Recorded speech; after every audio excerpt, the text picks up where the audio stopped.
Hi, Judy from Bungalow Quilting, and today we're going to finish up this project that we started. We started talking about how to read the outside of a pattern, how to select a pattern, and then what do all the instructions mean on the outside of a garment pattern, and how to lay it out and cut it. So now we're going to put it all together. We're going to finish the garment. So stay tuned and watch us put this garment together. Okay, so we're back to our instructions, and the instructions come on these big sheets of paper that are folded up, and then we're going to unfold them. There are multiple spots where you begin for the different projects. So right here is where you begin, top B, dress C. That's what we're looking for. Before that, you had top A. Well, you know that you're not doing top A, so you move down and you keep moving along on these instructions until you find what you're looking for. Further on down, we have the instructions for the pants. See this? Shorts D, pants E, F. And it'll be, highlighted up above, and then you can see the directions down below. But this is actually what we're doing right here. Top B, dress C. So they're telling us that front, back, and sleeves. That's what we're going to start with, is the front, back, and sleeves. So I've left these pattern pieces on here, even though I've unpinned them. We know that this piece here is the front. This is number 4. And this piece, number 5, is the back. If we take these pattern pieces away and we put them back in the envelope or put them aside because we're going to start sewing, how do we know which one is which? Well, you can mark it somehow. You can make little notes on the wrong side with a washable pen or a washable marker. Or remember what we talked about yesterday, when there's a double notch, that usually means that that's the back. So we're going to know that this is the back of the dress because the double notch is up on the sleeve part right here.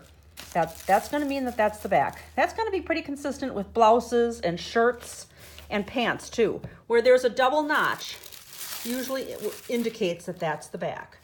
And here's the front of the dress. Now there's a double notch on the side here. Don't let that confuse you. That's just because that's present both here and here.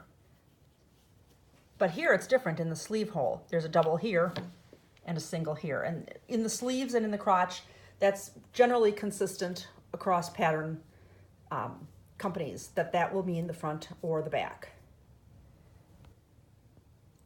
Okay, so our first step is what it says here. With right sides together, pin front 4 to back 5 at sides and stitch.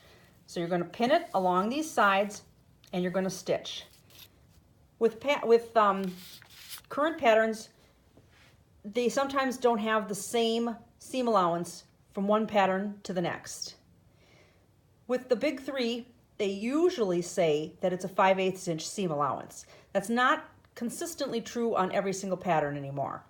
So you really do need to look at the beginning of the pattern to see what are they talking about in terms of seam allowances.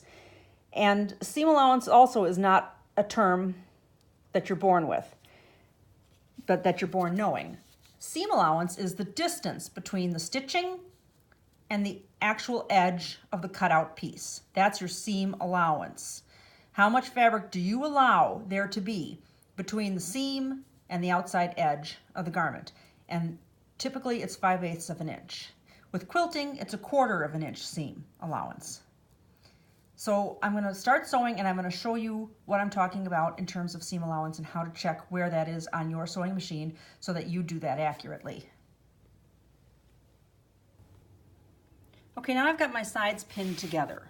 Now it's important to talk about the fact that we want to keep these edges together. We want to keep the edges neatly together like this. We don't want one overlapping another or one sticking out from behind. Here it looks like when I cut the pieces, it just so happened that there's a little bit off right here and right here. That is not a problem, okay?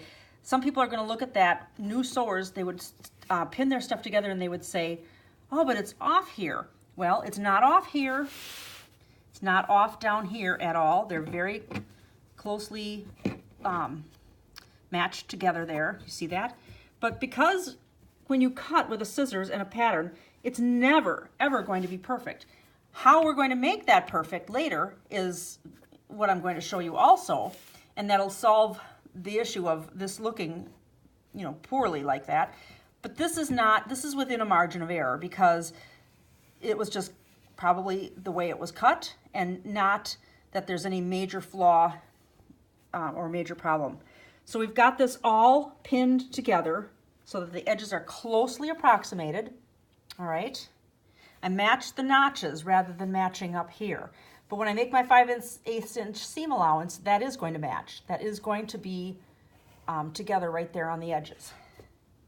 So take a look at that. Now I've got my pins going this direction because when I sit down and sew, I'm going to feed it through like this. I'm going to feed it through so that my excess of fabric is on this side, not tucked up inside there. So you're not going to sew it so that it's like this. You're not going to sew your seam allowance so that it's like this with all this on this side.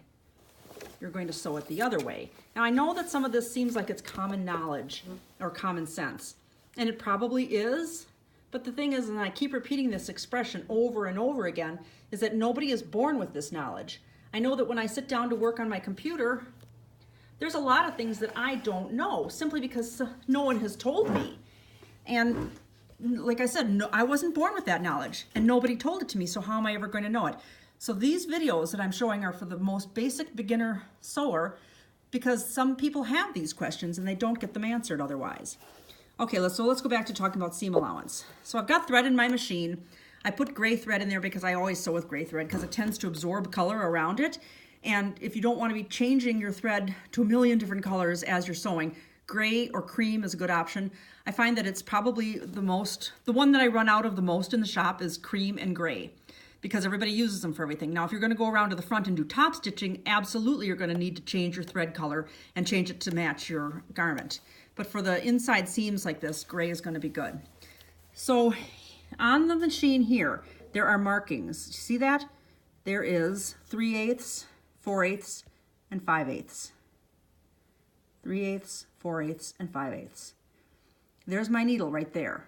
Okay, so the distance between the needle right here and over here is 5/8 of an inch. And that's where we're going to put our seam allowance. That's where we're going to put the edge of our fabric as we sew. So that would be our seam allowance. That's where we're going to line it up. Okay, so now I'm starting to sew, and you can see that I've got my edge at the 5/8 inch line. I'm going to keep my edge right on there. So not only is it important to keep these two edges of fabric together, but you also have to keep the edge of the fabric at the 5/8 inch line. So there's two things that you're watching for. You're watching about keeping them together, your edges together, and you're keeping it at the 5/8 inch line. The other thing is that I never even talked about right sides together. You're always going to put the right sides together of your fabric. So my rabbits, the side that you're going to see from the outside, that is what's going to be on the inside as you're sewing. So you're sewing them right sides together. You've put your two pattern pieces right sides together. Because then when you open it out, that beautiful print is going to be on the outside and the seam is on the inside. I'm going to continue in this manner. I'm going to continue to sew all the way down to the end. Okay, now we've got these sewn together. We've got them right sides together, we've sewn the side seams, and we've made a 5/8 inch seam allowance. So remember how we talked about the fact that there was a little bit of edge sticking out here that wasn't perfect, but for the most part, our sides are together and they look good. I have to say that if you're a quilter and you haven't sewn garments before, this is going to seem strange to you because with quilting, everything has to line up exactly perfectly because you're going to put these little points together and the overall effect of how it's going to look depends on your exact measurements. With sewing, you've got a little bit of, or not sewing, I just mean sewing garments, you've got a little bit more, it's a little bit more forgiving. So a little bit piece like that is not going to make a big difference. So what we're going to do next is we're going to trim these edges. And this is what's called a seam finish. How are you going to finish off your seams? Because if you left it just like this, when you go to wash the garment, as you wash it and dry it, you're going to have all this fraying of all these threads. So there are lots of different seam finishes that you can do. You can choose to trim this and then zigzag it. You can use a serger, which is my favorite tool, but I'm not doing it with this video because this is a beginner's video.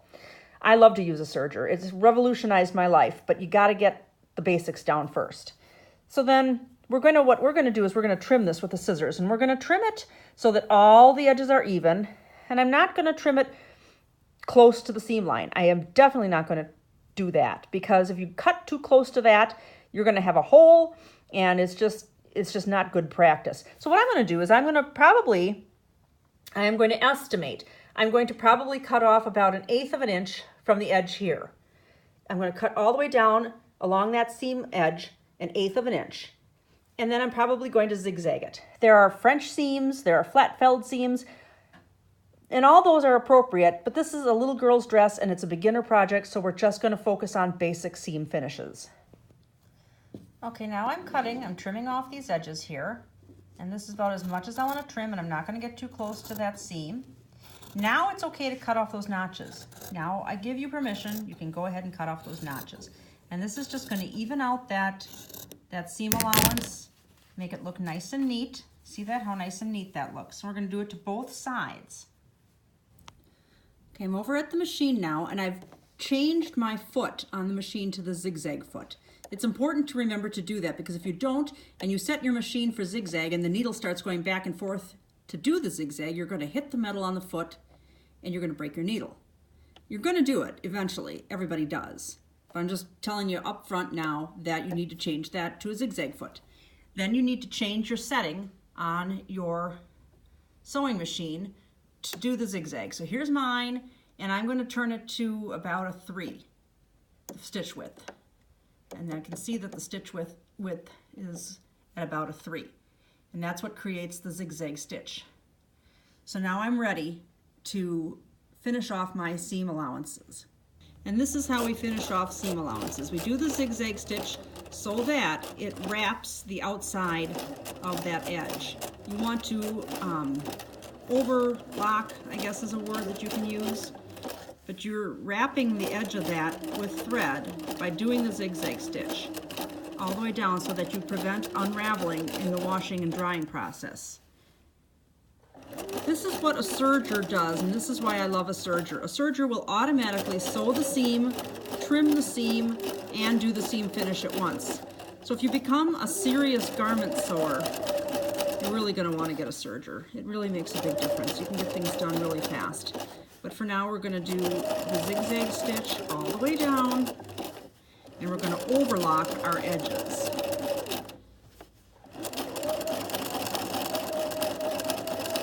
What this does is it guarantees that I am not going to have this fall apart in the washing machine when I wash it. I have a bunch of annoying strings.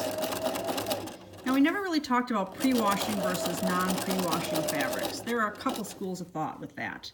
Some people are ardent pre-washers, and some people, like me, don't ever pre-wash anything. I like the way the fabric feels when it's brand new. I like the feeling that it gives you. It has a little bit of sizing on it, so it just gives you a little bit of extra oomph to the fabric. There, see how nice that looks? You can go back if you want to and trim off some of those little edges there, all those little strings. Back to pre-washing. I don't pre-wash, but if you have something like flannel that you think is going to shrink, you can always contact companies too, and they'll be willing to tell you the lowdown on your fabrics. Also, you can contact the store you bought it from, and they'll be able to tell you too whether or not something's going to shrink or fade. Most fabrics now are pretty color fast. They've gotten really, really good at making fabrics color fast. There are still a few reds or denims that I might still pre-wash. Okay, now look at this. There's a little bit of a difference here, and no matter how perfect you are when you cut out your pattern, there is always going to be a difference here. See that? So when we go to do the hem, I'm going to show you how to make that adjustment. That's just a tiny little bit, and that is still, again, within the margin of error. Okay, so there you have it. You've got a beautiful finish on that seam allowance and over here on this side. And I've clipped my threads, and I've clipped my threads up here. You need to be good about clipping your threads off, because That's gonna be tickly if you don't. If you leave those in, it really looks unfinished, and it's like having a tag in your shirt that tickles the back of your neck all the time, so you need to do that. Again, you can see this is the front and this is the back because of the notches in the sleeves. So we're gonna see what it says to do next. What is the next step in sewing our dress? So we've done step 1 and we've done the seam finish. Now we're gonna do the sleeves. Stitch, sleeve, seam. So here we have piece number 6. That's right here. You can see that they've put right sides together and made that little short seam right here. Where will that be on here? That'll be right here. That will be the sleeve seam right here. You're going to put the right sides together. You're going to match that up, pin it. We're going to stitch it with a 5/8 inch seam again, same as we did for the dress, or the main part of the dress. Okay, now I've done everything like they've said. I've done the 2 side seams on the dress. I have done the underarm sleeve seam here and on here. Now would be an excellent time to take this over to the ironing board and press, because if you don't, you're not going to get a good chance to do it again later. Once it's all put together, it's going to be harder to press. So the thing that you want to press is you want to press these seams so that they are nice and flat. Same thing on the side seams of the dress. You're going to want to press those seams so that they're nice and flat. Okay, now when I'm talking about pressing, I'm using the iron on the cotton setting, and I'm using a little bit of steam, and I'm actually applying gentle pressure to pull these away from each other, to pull these 2 apart. And then I'm going to press my seam like this, flat, so that and then I'm going to flip it over to the opposite side and make sure that it looks really nice, and that I'm pressing it nice and flat. Okay. And I don't usually do that every single time I make a seam. I wait until, and then I kind of group the items. And you can do it every single time if you'd like to, but it just saves time if you come on over and do it all at once. Okay, so I've got it along the ironing board like this. See how I have it on the edge like that. Okay, so let's talk about how we're gonna pin this sleeve. So here's my sleeve, right there. Okay, that's the right side. This is the front, and this is the back, and this probably won't make much sense until you get it put together, and then it totally will. And then here is the dress, okay? So here is the single notch. That's the armhole on the dress. This was the side seam that we just sewed. So this is how it actually gets pinned together. You lay it right sides together. This notch gets matched up to this one, and you're gonna pin it. This notch gets matched up to this one, and then this whole armhole edge here gets pinned together. Okay, and I pinned it over here on this side so you can see it. See, it gets all pinned together, and that's where your seam is going to be. That's your 5/8 inch seam once again. And you're gonna do the same thing. You're gonna sew the 5/8 inch seam, you're gonna trim it, and you're gonna zigzag it.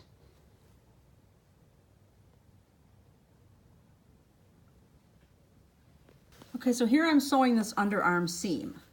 And here's my seam allowance from the dress side. Here's my seam allowance from the sleeve seam. What I'm going to do is I'm going to nest them. I'm going to have this one coming toward me and this one going away from me like this. So that when I'm actually matching up those seams, do you see how that seam sets into itself? Sets into it, it kind of interlocks. That's what I'm going to do. And then that's going to keep that seam flat. That's going to, especially because it's an underarm seam. The other thing I'm doing that I want you to see, now see, this is going to be a little tricky. You have to make sure that this is flat underneath here. That when you're sewing that, it lays flat on the bottom. You're constantly readjusting. And when you're constantly readjusting, you want to have your needle set so that you stop, when you stop the sewing, you have needle stop down.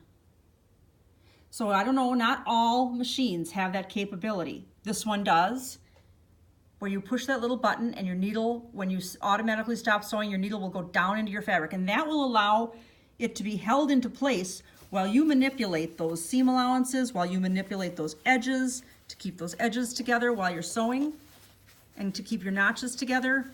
If you use the needle stop down, it just helps in addition to the presser foot being down. And then you can manipulate things and sew it a little bit better. oops, now I'm not doing a 5/8 inch seam. So now you see that I got off. I'm not at the 5/8 inch anymore. So I need to, as I'm sewing, it's just like steering a bicycle.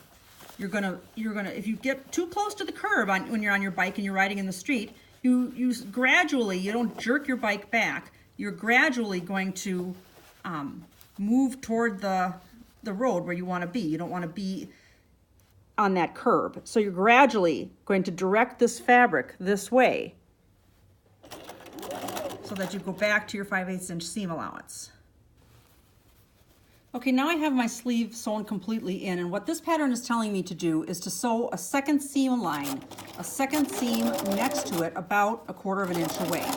So I'm using the edge of my foot right here to gauge that 1/4 inch, and I'm sewing 1/4 inch away from that. Now why are we doing that? We're doing that because there's a stress area on the sleeve. It's a stress area on the body, and it's like that when you make pajama bottoms too, or when you make pants. When you sew the crotch seam, you're always going to do a second line of stitching. A second line of stitching next to the first one, and then you trim it, and then you zigzag. And the reason for that, like I said, is because this is going to get a lot of wear and tear right here, so it gives it reinforcement to have that second line of stitching. So I'm doing 2 lines of stitching on the sleeve. Okay, now you can see that the sleeves are in, and the seams are finished off. They're nice and neat and tidy with the zigzag stitch. I'll get close up so you can see that, how nice and neat and tidy that is. So if you don't have a serger, there's still no reason why you can't make your garments really, really tidy. Because like I said, when I was growing up and I was in 4-H, boy, oh boy, there were no sergers, and we had to have every one of these seams just perfect. They really need to be finished off. There is no reason to leave a seam unfinished like that. So we have a really good looking garment when we're done, but we're not done yet. So now the next thing we're going to do, well, we should look at our pattern. Because I'm an experienced sewist, I oftentimes forget to look at the pattern directions, and I just kind of do things my way. We're going to look to see what the pattern says we're supposed to do next instead of just me. Okay, so this basically wants you to baste down those seam allowances so that when you go to make your casing and you're putting your elastic through, it doesn't get hung up on those seam allowances. So what they are saying is that you should take these and baste them down. Baste them down so that it doesn't get hung up when you're putting in your elastic. So what you're doing then is just taking the sewing machine and just running a wide, long stitch down here to hold it down, and you're going to remove that stitch later. So let me show you how that's done. I've got my stitch length turned up between 4 and 5, all right? And then I'm going to go here, and I'm just going to sew this down right here. I'm going to sew a long stitch along that. Oh, gotta focus in here. Okay, now you can see better. I'm gonna put I still have my zigzag turned on. So let's turn that off. All right. We're going to do a long stitch like this. Not very far down, just about that far down, so that when we do turn this under and we're threading our elastic through here, this seam allowance won't be loose and flopping over, so that when you're running your elastic through, it's not going to get hung up on that. So that's the reason for this. You're just basting that seam allowance down a little bit so that when you're putting your elastic through, it's not going to get hung up on that seam allowance. You're going to do that on all the sleeve seams. Okay, in a few minutes ago when we were talking about cutting out the pattern, we were talking about where the fold lines were for the various sizes. And so here is the fold line for the size 3 pattern. So when you look at that, and it's for the fold line is for the casing. And when you look at that and you actually fold it over and you measure how much you're actually folding, it's about 5/8 inch. So they're only allowing you to have 5/8 inch on your garment to fold over for the casing. Now here's a situation in which I'm going to say, I'm going to use some judgment, and I'm probably not going to follow their guidelines for that casing. If your fabric, or if your elastic is 1/4 inch wide, and you have to turn this under a 1/4 inch too and sew it, or pressing it. You're going to press this to make the casing. You're going to press this under by about 1/4 inch, and then you're going to fold that over again. By the time all is said and done, that's a lot more than 5/8 of an inch. So what I'm going to say to you with some of these things is that you're going to use the pattern directions a little bit with a grain of salt, and to some extent you're going to have to use your common sense. So for this part, we're going to fold it over probably a little bit less than 1/4 of an inch. Yeah, that's a little bit less than 1/4 of an inch. We're going to fold that under and we're going to press it. And we're going to press it all the way around.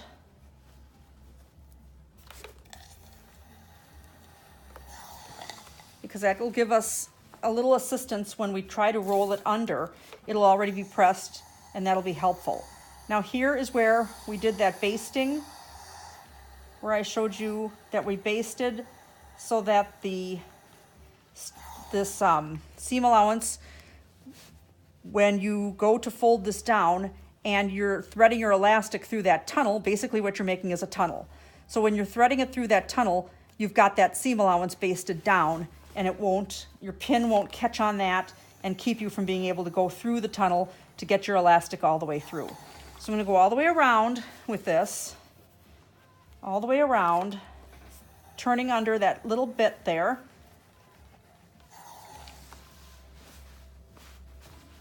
All the way around.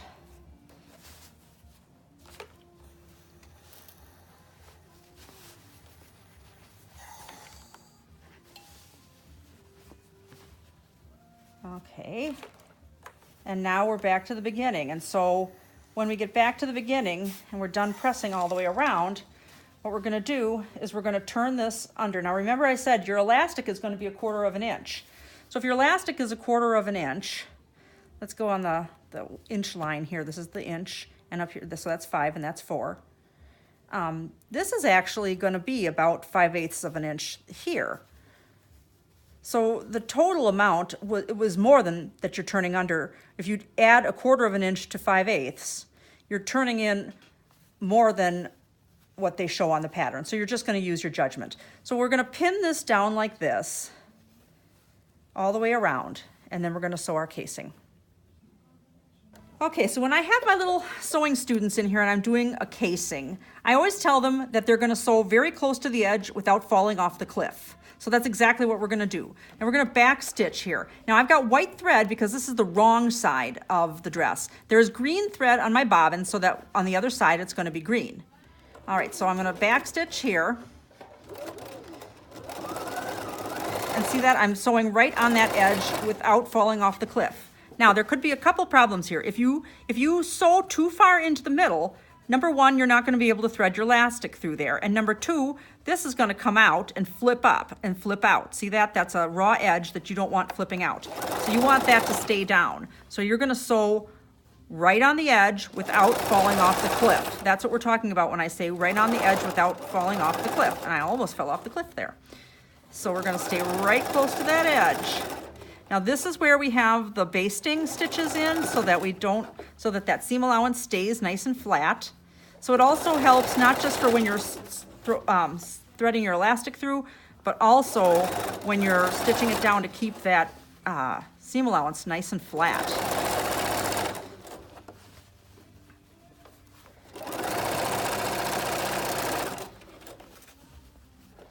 So this is what's called making a casing. And this casing is going across the entire neckline, and it's going across the tops of the sleeves because this is a peasant dress.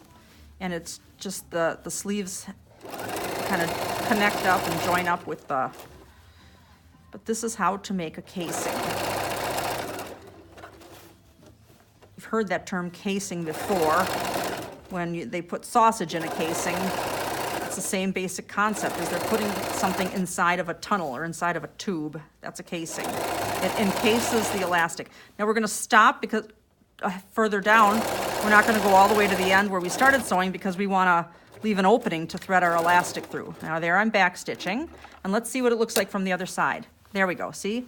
That looks really nice because I changed threads and I put the green thread in there. And then after this, we were going to show you how to thread elastic through. Okay, so now we've finished our casing, and remember we put that little basting stitch right there to keep the seam allowance from standing up, and when you put the elastic through, sometimes it gets snagged on there. That's why we basted that down.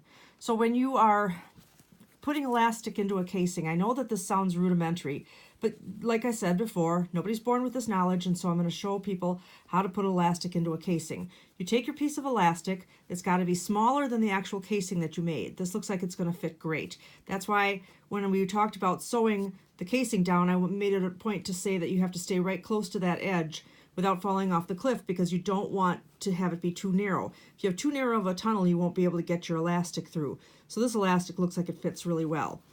So I've put a pin on the end of my elastic, okay, and I'm going to start here, and I'm going to thread it through the tunnel.